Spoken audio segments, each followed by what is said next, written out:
Get the meeting started this morning. Economic Development Advisory Council, September 22nd. Chair Malone? Yes. Vice Chair Collins? Yes. Member Hansen is absent. Members Leonard? Yes. Ryan? Yes. Shu? Webb? Here. Williams? Yes. Young? Okay. Mike, you want to lead us in the pledge? I'd be honored.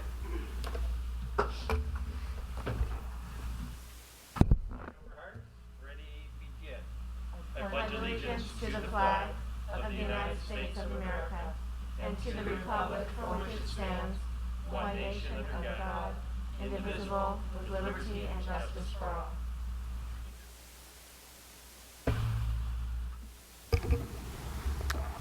Okay.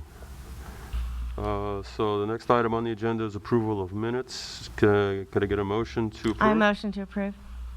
Okay. Second? Second. Okay.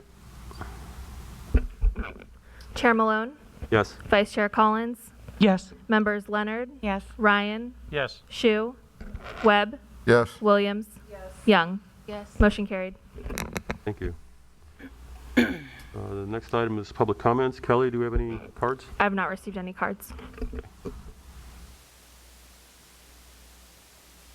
Okay, item 3 is discussion and action items. We have the SEAL program that was approved by the council on the 2nd. And we'd like to follow the order that's this order here, which is the staff report from Roger. Thank you, Mr. Chair, members of EDAC.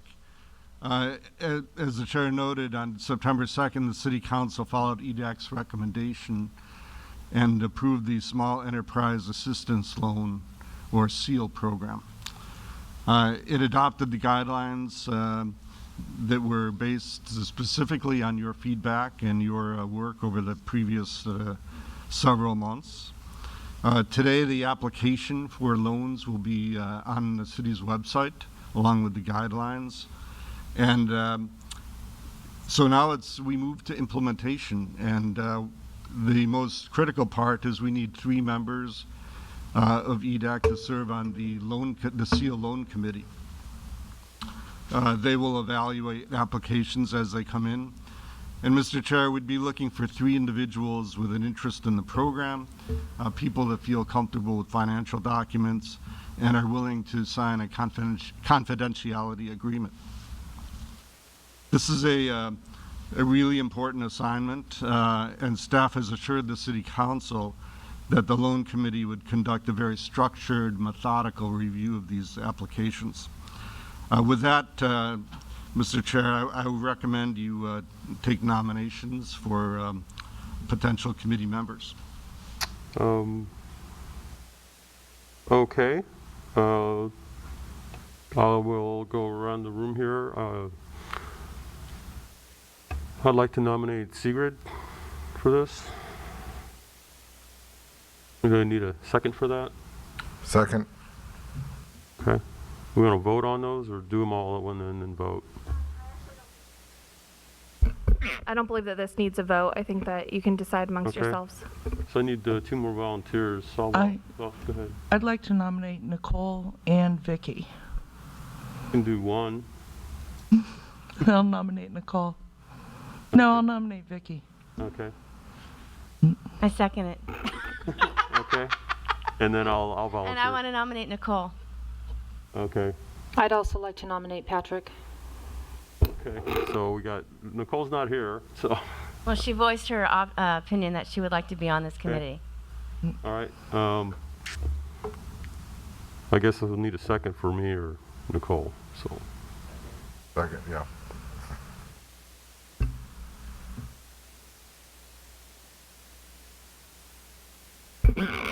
Would you like to take a vote instead so it's more formal? It's up to you. I don't care. I'll vote. Yeah, let's take a vote for me. So. Okay, so did you motion for yourself? I did. Okay, and the second was Shu? Second. Okay. Chair Malone? Yes. Vice Chair Collins? Yes. Wait, Mem- what are we voting What are on? we doing? This is for Pat, because there wasn't a consensus. Would it? Do you want to vote on all of them instead? Yeah. Okay, so let's do them one at a Kind time. of like council does on us. Okay, let's do it one at a time. So we already have a motion and a second for Chair Malone to be on the loan committee. So the motion was Malone, the second was Shu. And we're going to take a vote on that. So who are all the people? Me, Nicole, Sigrid, and Pat, correct? That's correct. Correct. Since they're four, can we do it like a ballot? I do not have a ballot prepared for this. If we want to take a recess, I can go and make one. Yeah, let's do it. How about sheets of paper? We'll need to take a recess no matter what. Yes. Can you recess the Take a meeting? reset real quick. Okay.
In order, we'll vote on the 3 committee members with your ballots.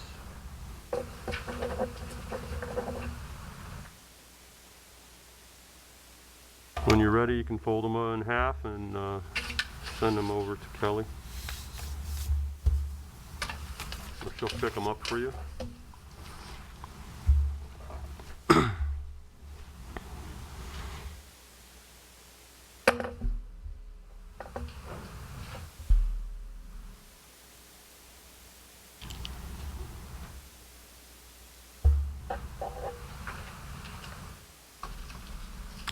Thank you.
All right, after the vote, the 3 choices are Malone, Leonard, and Hanson to serve on the Seal Loan Committee.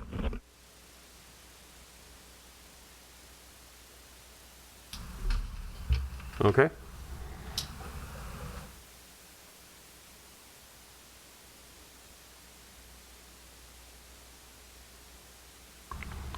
Is there any further discussion on this item from staff or from EDAC? Yes.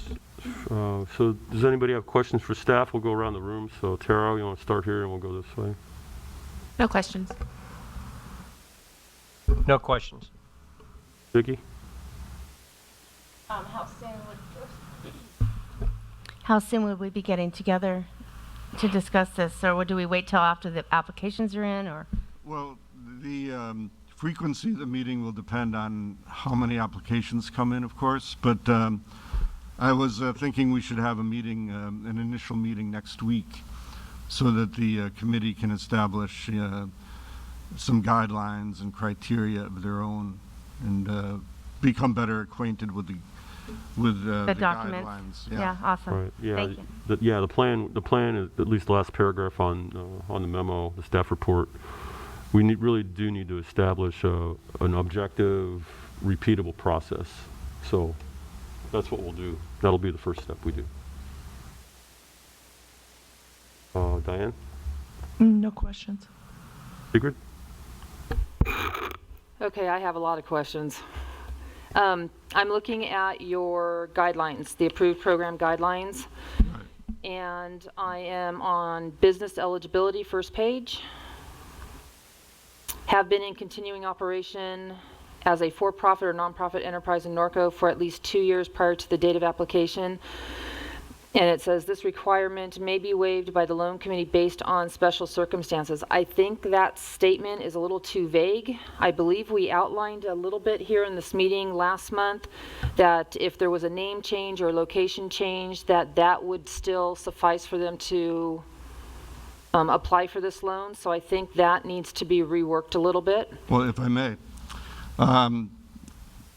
actually the language is from EDAC, and it's meant to be, it's meant to have some flexibility. So the loan committee, based on the special circumstances, whatever they may be, we talked about one particular business, there could be others with different situations. The loan committee will have the opportunity to decide whether or not they meet this requirement, Okay. or whether the requirement can be waived based on those circumstances. Okay. Under financial considerations, it says applicant must demonstrate an ability to repay the requested loan. I believe part of the criteria should include how to prove that So they're going to have some type of statement to say how they're going to repay that. And keep in mind, I appreciate these comments, but this is why the loan committee needs to meet before they even look at a single application, because they need to decide how to apply these to real life situations. On the second page, under required documentation, it is bullet point number 6. It's asking for documentation regarding corporate bylaws, partner agreement. We also want to make sure that sole proprietors are identified in there, and we're not going to have documentation from sole proprietors when it comes to bylaws and partnership agreements. So it's just something to keep in the back of the mind. And then... And those are just examples. Okay.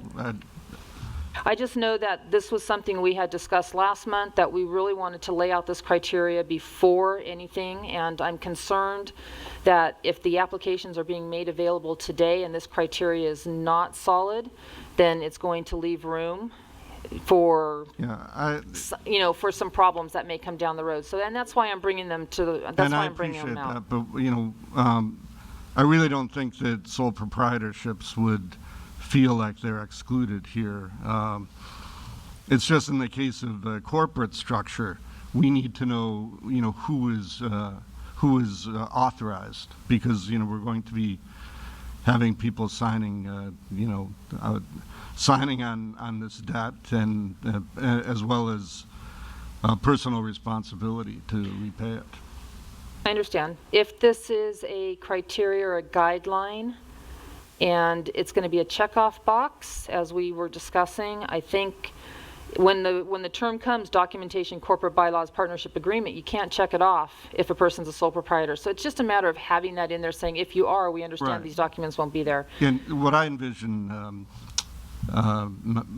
is that the committee will, see, these are the guidelines. The committee will take these guidelines and put together some checklists to facilitate their review pursuant to these guidelines.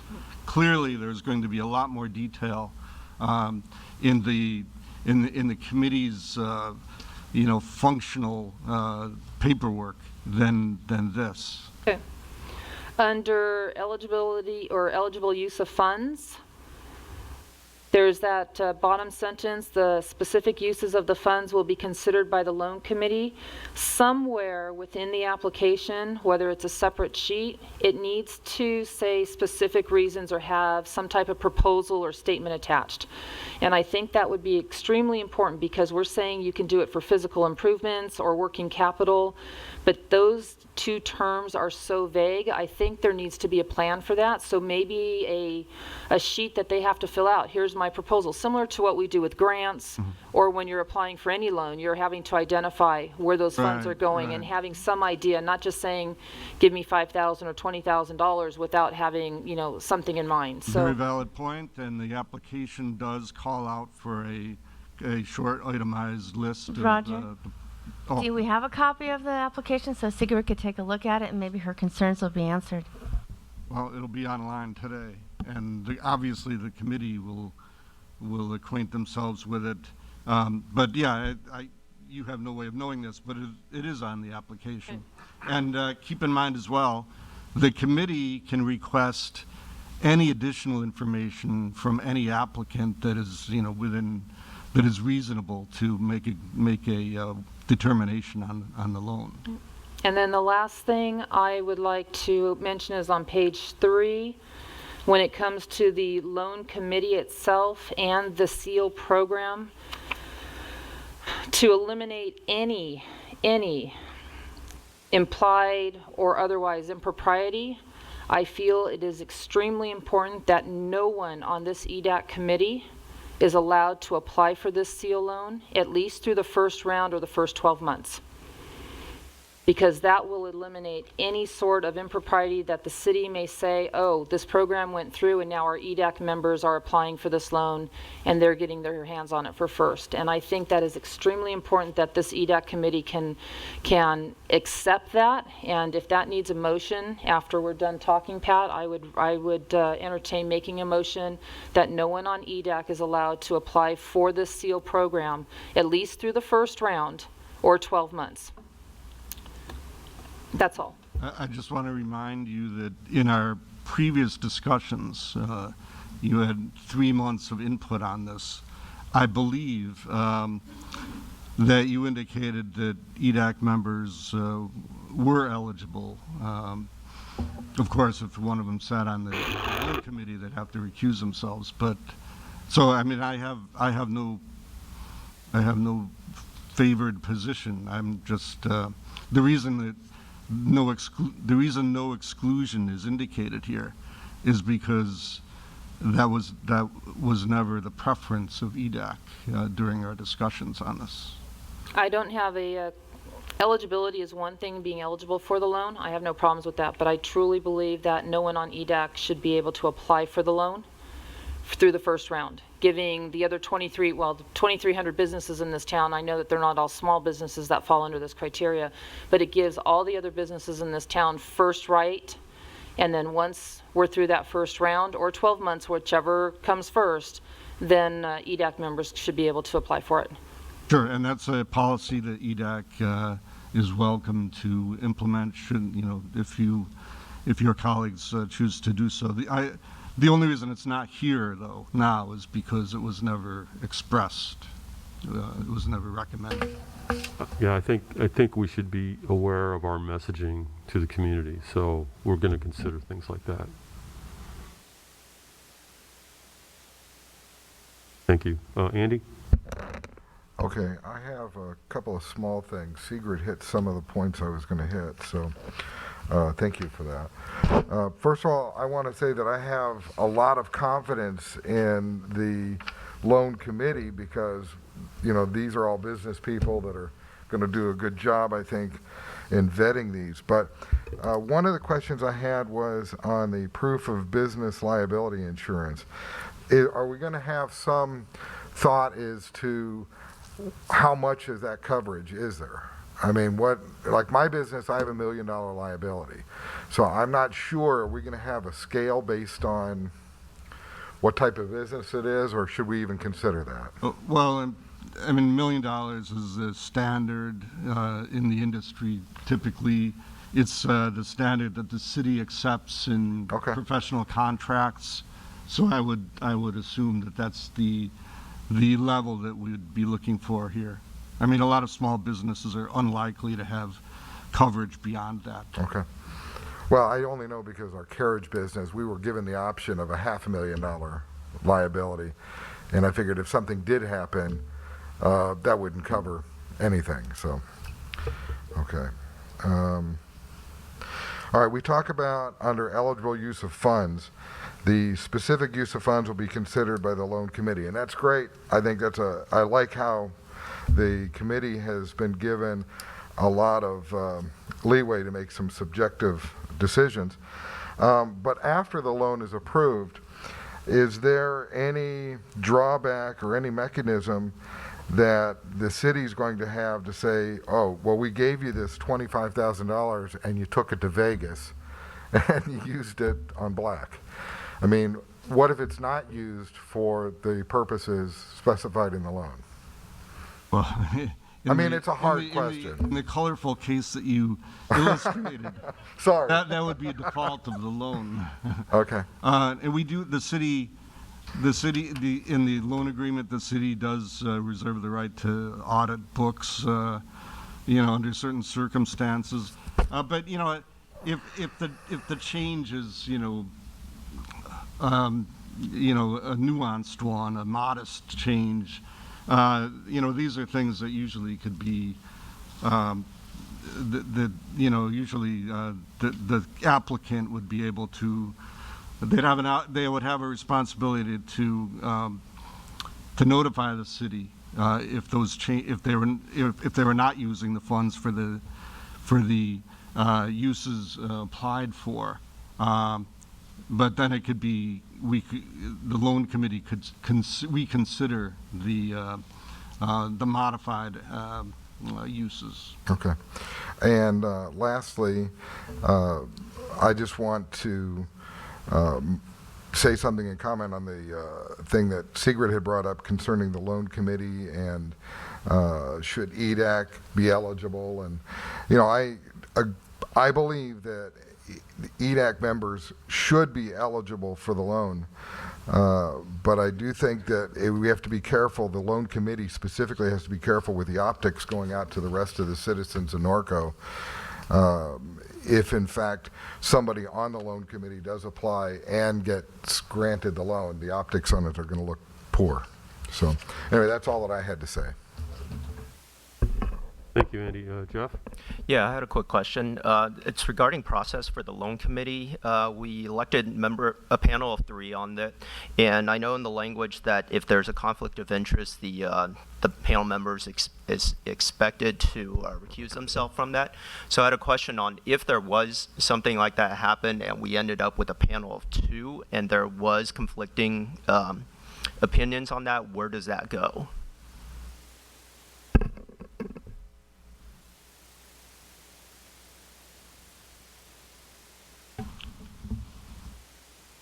My initial response, and I might be looking for some guidance here, is that a tie would send it to the city manager. All of these are recommendations ultimately for the city manager to sign off on. If somebody recuses themselves and it results in a tie, it should not it shouldn't penalize the applicant necessarily, and the loan should not be disqualified from consideration. So there would be some mechanism, either, and that's something the loan committee would have to establish, that policy. If it's a one-to-one vote, it would still, they can establish a policy that it still goes to the city manager, maybe without a recommendation, but ultimately that applicant would not be disqualified from consideration.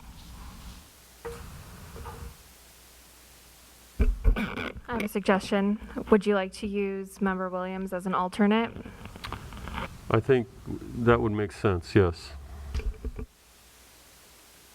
I think that's a great resolution to that potential situation.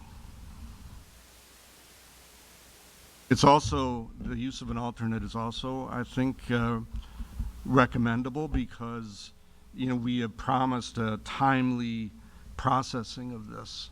And if for some reason one of the members that was voted in today is unavailable for some reason for, you know, one or more meetings, the use of an alternate would be highly valuable. Okay, thank you.